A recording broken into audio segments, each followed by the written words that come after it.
Welcome back to the Who's Right podcast, and here we go. Swept by the Dodgers. What can you do? Let's talk about it. Let's just get right into it. But before we do that, subscribe to the channel, like this video, leave us your comments, let us know how you're feeling. We found ways to lose again, and not only that, we missed opportunities, and our bullpen looks terrible. But before we get into it, Victor, how you doing?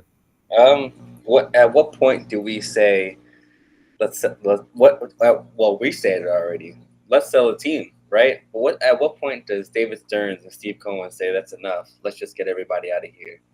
And I know Pete Alonso might be out now, so maybe this is the time. Now that Mark Bianchis is playing first base, just bring everybody else up in place for all the starters that are sucking it up. So I think at this point, Mets fans are just done. They just want to see something happen because it's not even like we're bad. We're atrociously bad. I mean, Jorge Lopez said it best. We are the worst team in the MLB right now. And he got DFA'd because of it, but he wasn't lying when he said that. And I think everyone is done and on the level that Jorge Lopez is. He wasn't supposed to speak out, but he just spoke up for all the fans and how everyone is feeling. Yeah, no doubt. It's a shame because he was holding down the fort for a long time, but he's the bullpen is at a point where it's not holding up like it was in the beginning of the season. We're gonna sound like a broken record, but bullpens are gonna go through stretches like this. Todd Zeal said it best. They weren't that 1 point whatever ERA that they were in the beginning of the season, and they're not as bad as they're looking right now. Bullpens go up and down, and we're experiencing that right now. And the problem is that it's the same old story. Our bats are the problem. They are quiet. But let's get right into it. Let's start reviewing some games because we don't want to make this video too long. We just want to just do a quick video just to update everybody. But on Monday, no, not Monday, Tuesday, the doubleheader. The Monday got rained out. We see McGill versus Glass now. This is the game that we could have had. You know what I mean? We let this game go. McGill gave us his best outing as a Met. And we got to Glass now. Which is horrible. It's good that we got the Glass now, but it's horrible that we couldn't take advantage of taking this game. We did everything that we expected. Right? We got Otto in the eighth, and then Otto implodes. In the ninth, and Otto implodes, and I just, I don't know what else to say. We couldn't tack on any insurance runs. Our defense let us down. Before, in the eighth, with double plays, and what else? What else is there to say?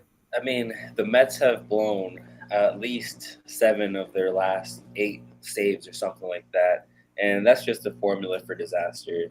We can't win baseball games when our closers, or when we don't have a closer, because right now we don't have a closer. And it's definitely a thing because now Edwin Diaz is out and we don't know when he'll come back. But Ottavino seemed to be like that guy that was supposed to step up into that closure role.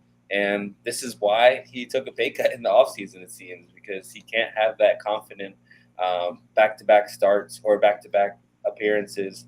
And he can't pitch consistently well. And that seems to be a theme with our whole bullpen because Ottavino will go out there, have starts where he looks amazing. And you're like, man, this guy can step up to be our closer. And then you put him in that role and he gives up a run to tie up the game. And at the end of the day, and the worst part is that when that happens, this has happened too many times because the Mets have always been in this have been in this position way too many times in the past couple of games or past couple of weeks. And when that happens, when the other team ties it up and we go into extra innings, the Mets just don't seem to have an answer, and we just get blown out. It seems in extra innings, and that's happened the last three times that we've gone into extras. And there's not something that you can do when your team is just down bad like this. And Lindor tried to do it his best by calling in a team for a meeting, and we'll see if that works. But this has to be on the bats, right? Because the bats didn't produce after Last Note came out of the game. He went strong, but you were able to get on him, and you weren't able to get on the bullpen after that. And there's opportunities. It's not like there were opportunities, but this is just very Mets-like to just blow a great save by a starter and to not give them the win, because this has happened in the lifetime that I've lived in as a Mets fan, and I don't see anything changing anytime soon. Yeah, no, I mean, yeah, we when is, like you said before, when is David Stern going to say, um, this core, this team is done. This is it. We got to start selling off some pieces and just burning this thing to the ground and starting over.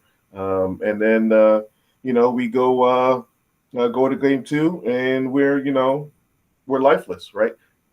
Quintana gives us a Quintana start, right? Quality start. He only gave up 3 runs. That's not that's typical Quintana. That's what we expect. That's what we hope for. And he kept us in the game, and we do nothing. The Mets do nothing to contribute offensively. And this is the broken record over and over that the Mets do nothing offensively. I know they just came off that brutal loss, but ultimately it's always been on these bats, right? We couldn't put the insurance runs in the first game, and the bats went totally quiet. How many shutouts is this? I should have checked, but again, another shutout by the Dodgers this game. Yeah, and it seems like this game we just didn't show up because of what happened in game one and that heartbreaking loss, where Lopez took the loss and by giving up those extra or those late inning runs or those extra inning runs. And then it carried on to game two, and the momentum just shifted.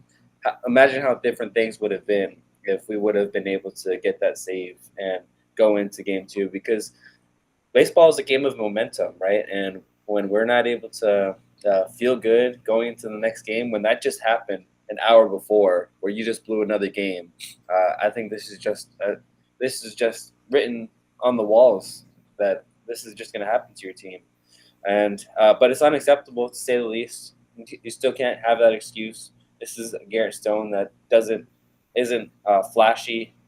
He pitched a gem against the Mets. Newsflash, that happens all the time against the Mets when a no-name pitcher pitches well against them. But it still shouldn't happen like this, where we give Garrett Stone the best start of his career, and it's just what else can we say at this point? Let's move on. Yeah, there's not much to say. We gave Gavin Stone the best start of his career, and you ain't lying. It's the broken record. We make these other pitchers look great, and so yeah, you're right. Let's move on. Let's move on to the disastrous third game that kind of put the nail in the coffin of this team, I believe. If it wasn't already there. I think it was there. Yeah, there's nothing we can say about this. We came in, we battled back 3 runs in the fifth, and then our bullpen implodes. There's not much that we can say. Lopez, like you said, got DFA'd, after the game.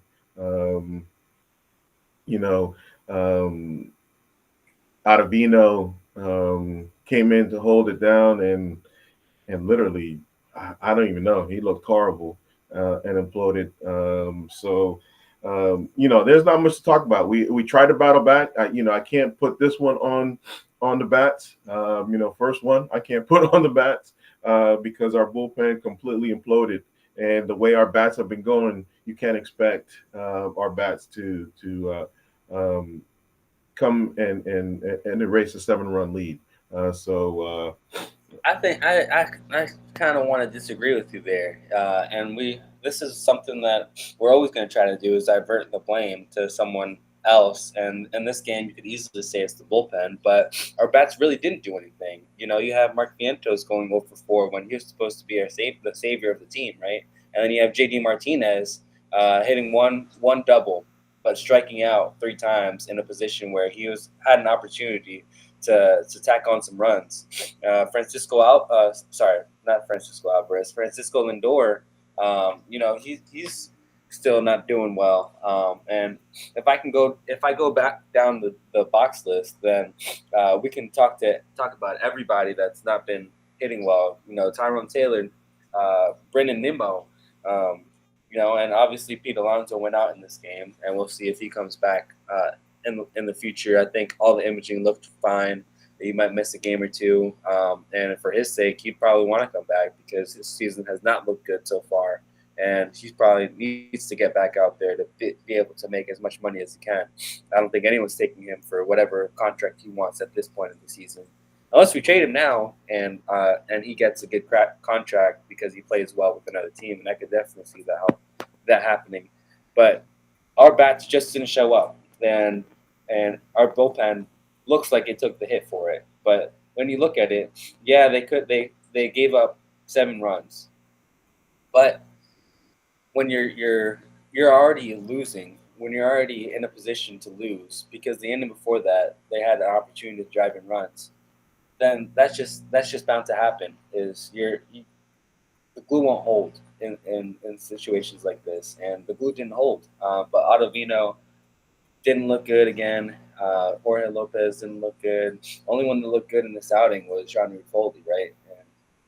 And I think we're gonna have to do like some sort of roulette with the bullpen right now and seeing who's our best high leverage reliever, because we just don't know as a Mets team. And let's see what Mendoza does, because I know that he's getting a lot of blame for this, but I don't agree with all the blame that he's getting. Yeah, and you're right. Martinez, we got in here to be a run producer, and he's been a big culprit on us not being able to tack on runs.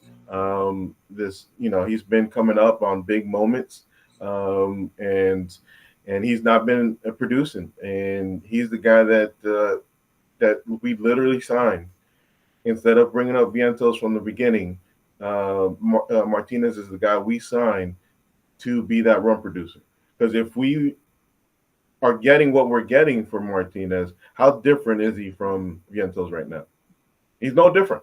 And and we would probably be feeling different if they would be starting with a young core about this team. We wouldn't be so down on this team if they didn't sign Martinez. If all this core group that they have would be producing. We kind of talked about it offline that there is no standout batter of this series because you could say Lindor, you could say a couple guys, but at the end of the day, nobody's really producing, and so we chose not to pick a batter of the series, and so let's get right to it, to our concerns. And our concerns is these bats. And my biggest concern is JD Martinez. When is the time? His contract's not a big contract, right? There's a team out there that will definitely pick up a contract like that. When is the time to let go of this experiment of JD Martinez and sell him off? And it's so frustrating when you hear David Stearns talking pre-game pressers, talking about how he still believes in this team, and that we have to wait until the trade deadline, and that the MLB has a structured timetable for when to do all these things. But that's not always the case, and this is my one thing that I'll say on David Stearns, because I think he's done a terrific job so far as baseball ops. But you don't always follow the timetable for what it is. Sometimes you have to make a push for something that will benefit you now. And we saw this when the Phillies, made some changes in 2022 to make them have a push to playoffs. They started doing things early, and they didn't wait until the trade deadline to make these changes. And so I don't want to see the Mets make this mistake of waiting to the trade deadline to trade a piece like JD Martinez that we already know is going to be gone with the rate things are going. We're 11 games under 500 right now, and if you ask anybody, I don't see us. I don't think any of us see the way things are right now, us making playoffs. And so trading just one piece might be the catalyst to propel this team to start playing better. And I don't know. I don't want him to wait this long, but that's a concern when everybody is hitting below. Mostly everybody is hitting below 250, and then you have guys like Harrison Bader that's hitting 275, Mark Vientos with his plate appearances hitting 300, and JD Martinez is hitting 270. And so this seems like a guy that you can trade right now to propel this team to get some fire under them, because right now they don't have any. But I've already told you about my concerns with the bullpen. But what about you? What are your concerns seeing the bullpen as it's constructed right now? Like I started the show off with, I'm not, obviously the bullpen is struggling right now, and we saw the DFA with Lopez, but it's gonna go through these throughout the season, and so we've been using them hard, for the beginning of the season because our pitching didn't go long enough, so. You saw all the maneuvers that Stearns had to do just to keep the guys fresh, and so it's just one of those things that ebbs and flows of the bullpen, especially a newly constructed bullpen like we have. Not newly constructed. Well, yeah, most of those guys, half those guys are new, and so I mean, there's nothing to say about that, but because if how many we're in we had um 31 games of 1 run difference, win or loss, and so these when the bullpen comes in, it's not only coming in, it's high leverage every single game.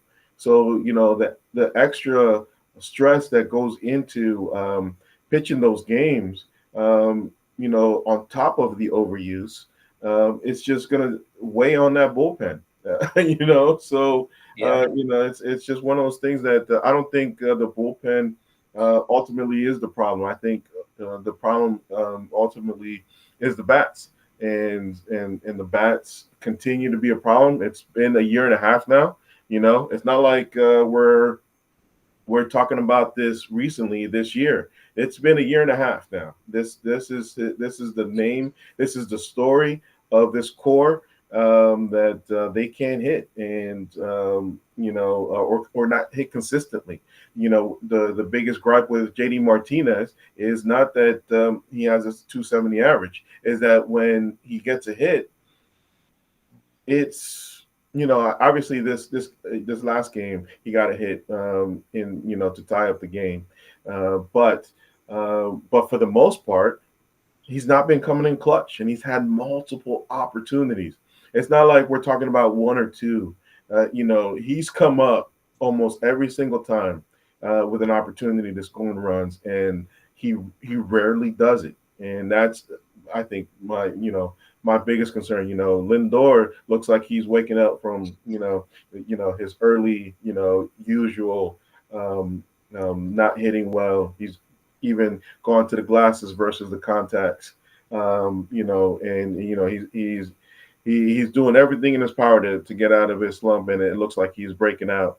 But you got Nimmo not hitting, consistently. You got Alonso. Hope he's okay, but Alonso not hitting consistently, or at all at times. And McNeil. We thought he had turned around when he went back to his old bat, but he went he came right back. And you can see that Ron was or Ron or Keith was frustrated with him in the booth. They're like, yeah, he's trying to get out of his slump, but he's talking about, and oh, there's another pop up that and this has been his problem throughout his this year, and they're done with it, and he's got to be at the top of our concerns now. And you talked about it, and now I'm hopping on the train. When is the time to bring Luis Angel up to the majors to take his spot? Because he's been on a heater, and he's been hitting really well down in Triple A. And so at this point, just bring him up, provide some spark to the offense, use McNeil as that utility guy. And this is the time to do it when you have the opportunity to, because it looks like Alonso could go on the IL, and maybe you just put him on the IL and see how things work. Give Mark Vientos a little more time to fight for a position, and then bring Luis Angel to start over Jeff McNeil, and then you have your utility guy sitting on the bench that can play literally all the outfield and all the infield, and so that solves a lot of problems if you bring him up. But I'll bring back to the concern that I know some of the fans have, and I'd love to hear your thoughts on it too. But I'll give my thoughts on it. But two things with Mendoza. A lot of people want to see Mendoza gone because of how things are going right now. And I'll just say for myself, I don't think Mendoza's the problem because he's made a lot of good decisions in his young rookie manager career so far. But obviously, we've seen him make some bad decisions, and it's affected. It looks like it's worse than it is because fans want someone to blame. But at the end of the day, I don't think it's on him. We've seen everything. He's done everything he can do. I don't know if you want him to go out and take a bat and try to swing for the fences, but that's all that he can do at this point because he's done everything he can with what David Stearns has given him. And so I think he's done well. A few times he's taken the butt end of the stick, but this isn't on Mendoza. And then the other thing is on Beatty. We've already talked about Beatty, and a lot of fans want to see him gone because they don't think he's done enough to keep his job. But I still think he's got it, and right now he's got it more than Vientos does. And so those are the two concerns that I think I've seen the fans have as of lately.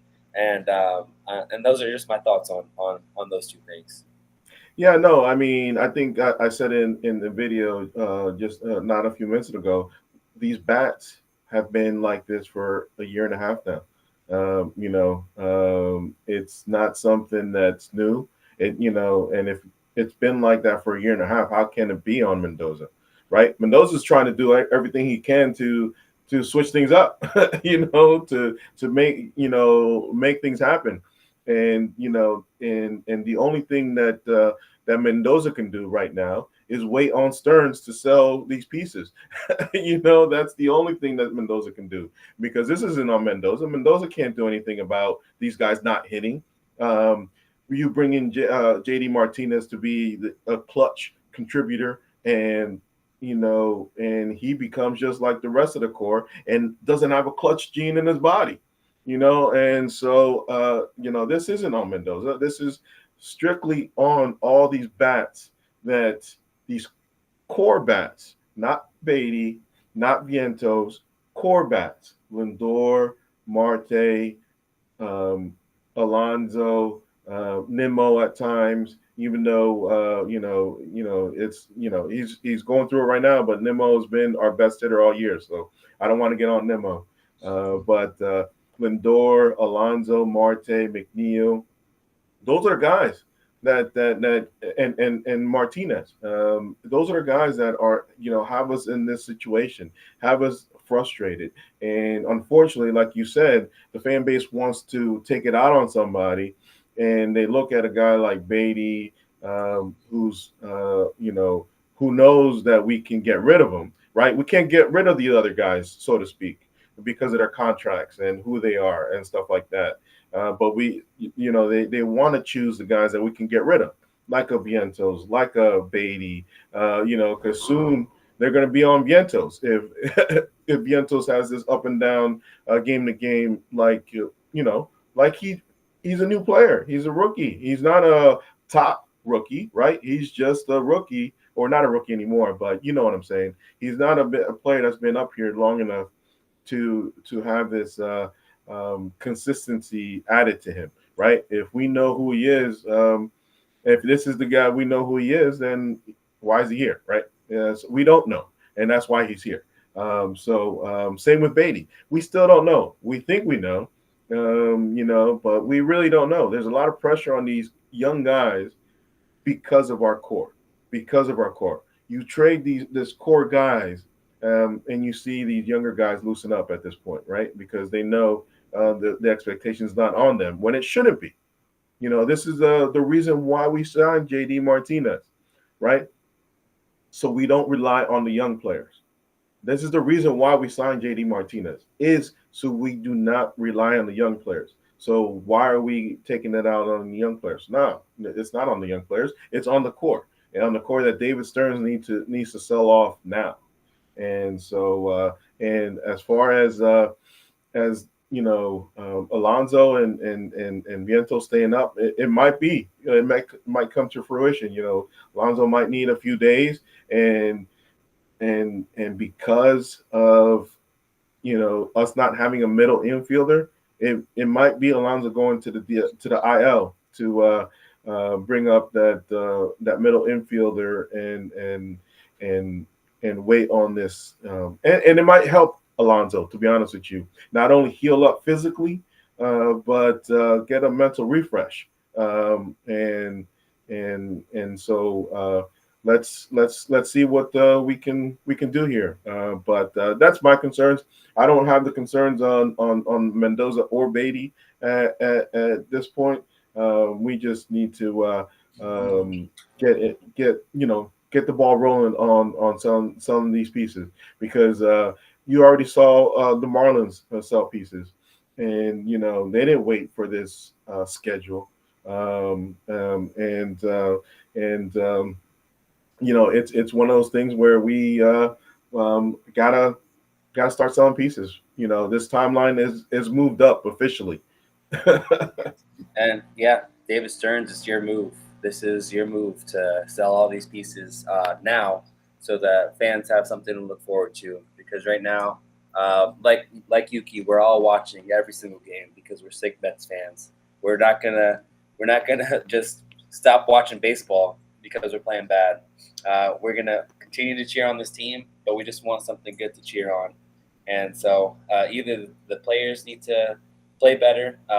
Like Julie said, it's not on every single player. It's not on one player. It's on everybody to continue to produce and to hit as a team, or you got to sell pieces. That at the end of the day, that's where the Mets can't just sit here and expect things to change. They need to make moves for things to happen. Yeah. Ryan Finkelstein said, "Was this team built to sell?" And at this point, I'm agreeing with him. This team was built to sell. So let's start selling off these pieces. All right, man. Let's move on, and let's get to the who's right part of this podcast.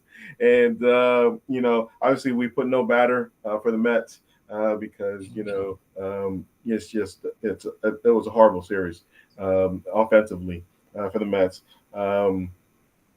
Pitching wise, it wasn't the bullpen as we thought it was going to be. It was actually Tylor Megill. Tylor Megill had his best start as a Met, we believe, and he was the pitching standout of the series. Man, I just hope he keeps it going because he's looking good. And and then the Mets killer of the series is our old friend, Freddie Freeman. Yeah, always got to go with the classic Mets killers. When you got those Chipper Jones types, like Freddie, he's always going to kill the Mets. But I will say that is something to look forward to, as it is exciting that we still have some good-looking arms in our starting rotation that'll go on to next year. Because, like you said, Tyler McGill pitched well, and a lot of fans even liked how David Peterson pitched, and these are both guys that can be mainstays in our rotation next year. And so, as long as they continue to pitch like they have this past couple of days, then the Mets fans have something to look forward to with Tyler McGill and David Peterson pitching in the rotation next year. Yeah, no, for sure. I mean, and like we've talked all year long, for the most part, other than them not going long enough, our starting pitching has been fine.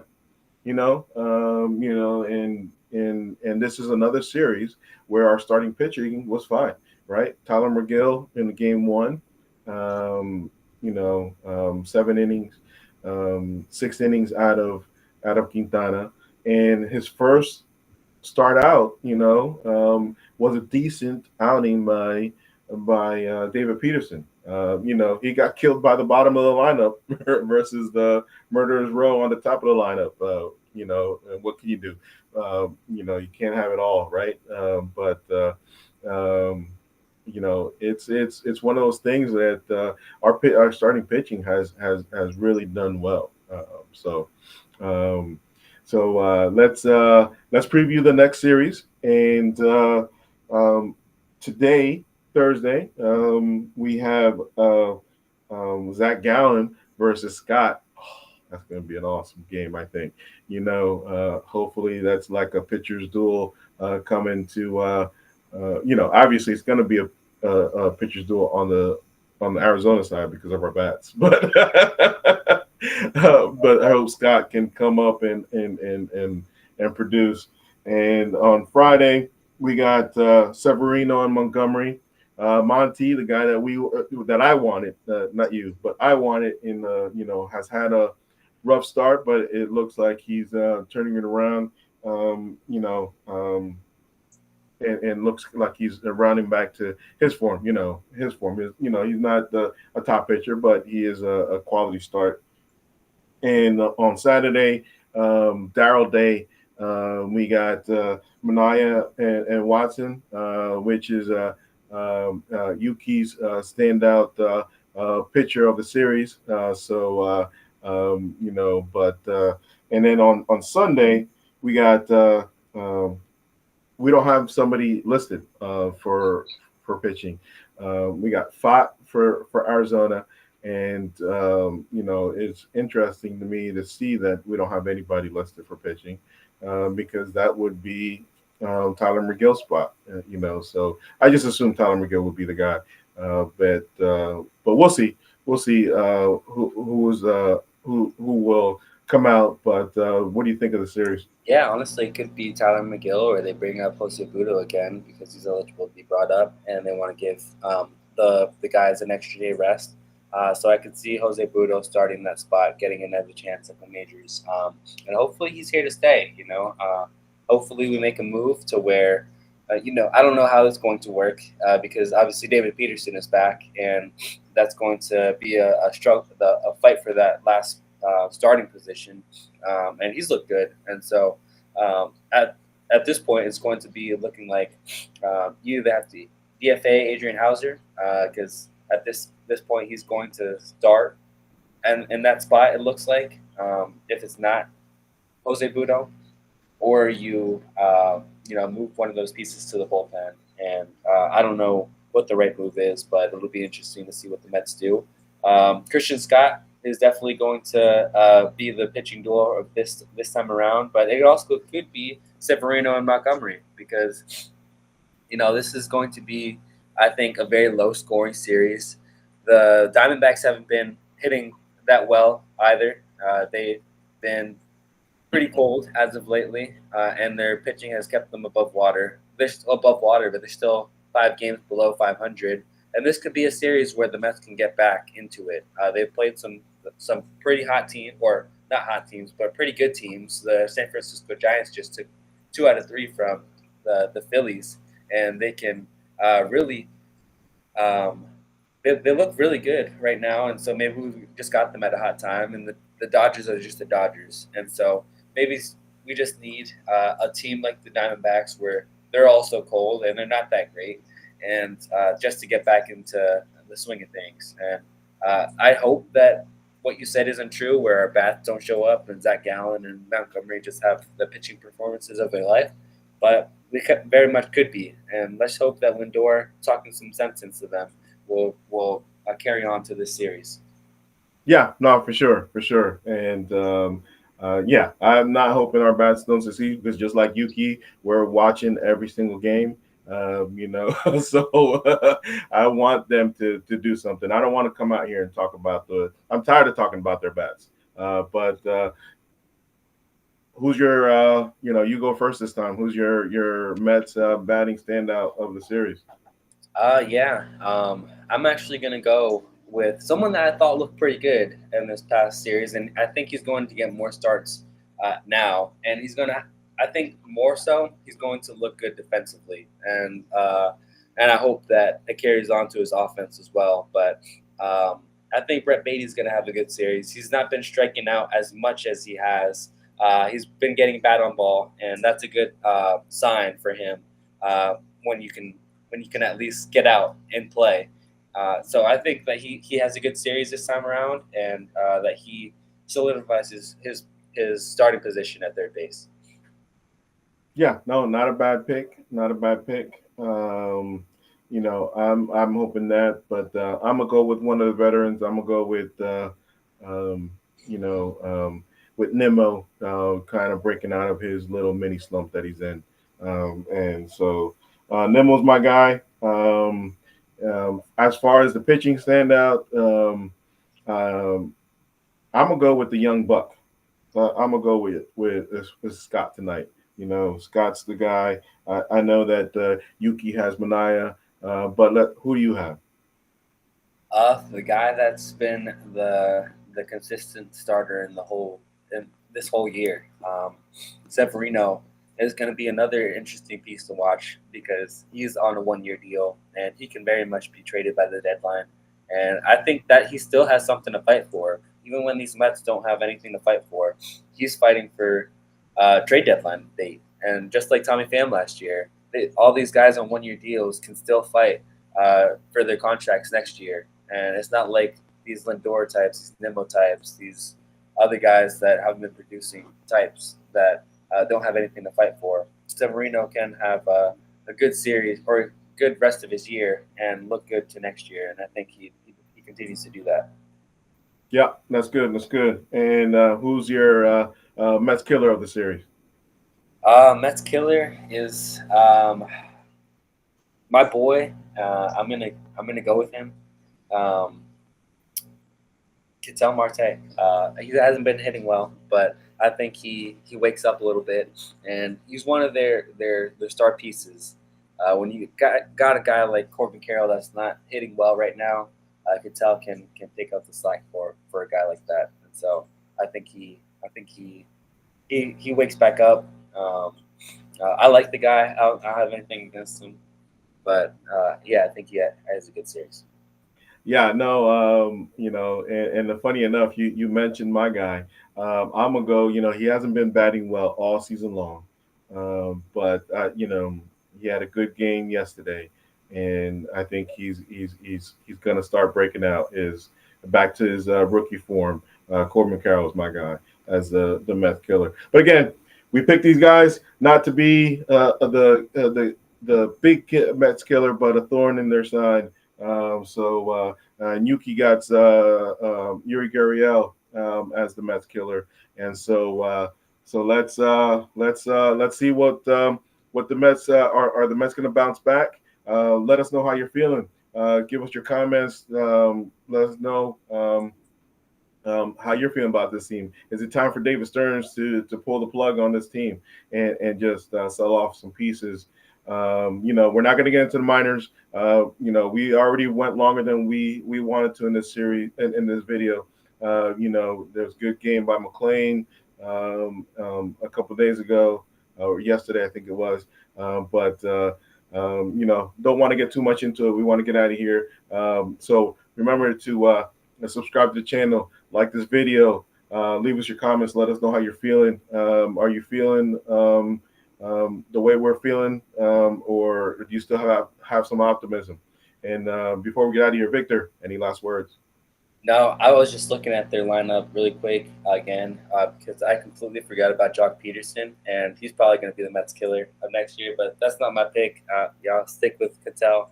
Jock Peterson is just one of those guys that I hate. After seeing him hit those 3 or 4 home runs in San Francisco a couple of years ago, I was like, man, this guy does kill the Mets. But that's not the point of this podcast. The point is to keep our heads up, stay positive. We know we were a buzzkill this time around, but stick with us. Things can only go up, I hope, from here. Yeah, no, for sure, for sure. Yeah, no change in yeah, the pick is in and it's done. So no change in picks. But until Sunday, guys, or Monday morning, however we do it. Let's go Mets.